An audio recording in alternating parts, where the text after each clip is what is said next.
So today's video will be a departure from form in the fact that it is in fact a college project. Please forgive me.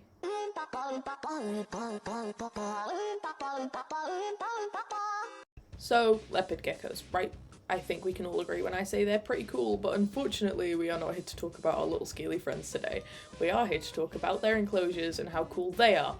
So the first thing I actually have to talk about is the actual enclosure.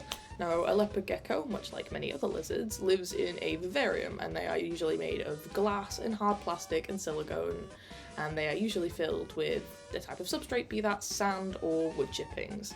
So typically your enclosure should be about 60 centimetres long, 40 centimetres high and 30 centimetres deep. This is the minimum required space for a leopard gecko, so please don't undersell your geckos, that would be really mean. Another very important thing to have in your vivarium is ventilation. Of course, ventilation does prevent the buildup of condensation and fungi, but it should also, not provide an escape for the gecko, because that would be bad.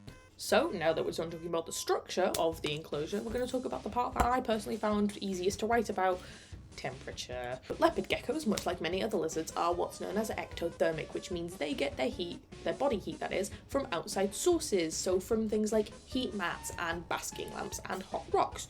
So, when you are creating his vivarium, you must have two separate sides, a cool side and a warmer side where he can bask and be warm. So the temperature in a leopard gecko's vivarium can be regulated with thermometers and thermostats, and on the cold side it should be about 26 degrees, whereas on the warm it should be about 30 degrees. Now on the warm side you should have basking plates or rocks or just anywhere that your little gecko can bask, and on the cool side you want to create a hide and somewhere for him to relax. We're here, we're at the last part, finally.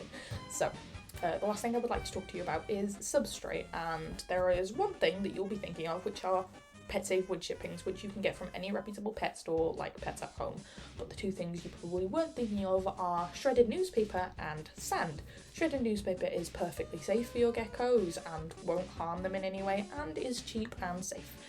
Whereas sand is a little bit controversial. However, I'm sure if you do all your research and you understand what is best for your gecko, it will be perfectly suitable, and it can also be bought from any reputable pet store, provided it is pet safe. Please don't go to Smith's and just buy sandpit sand, because that would be really bad.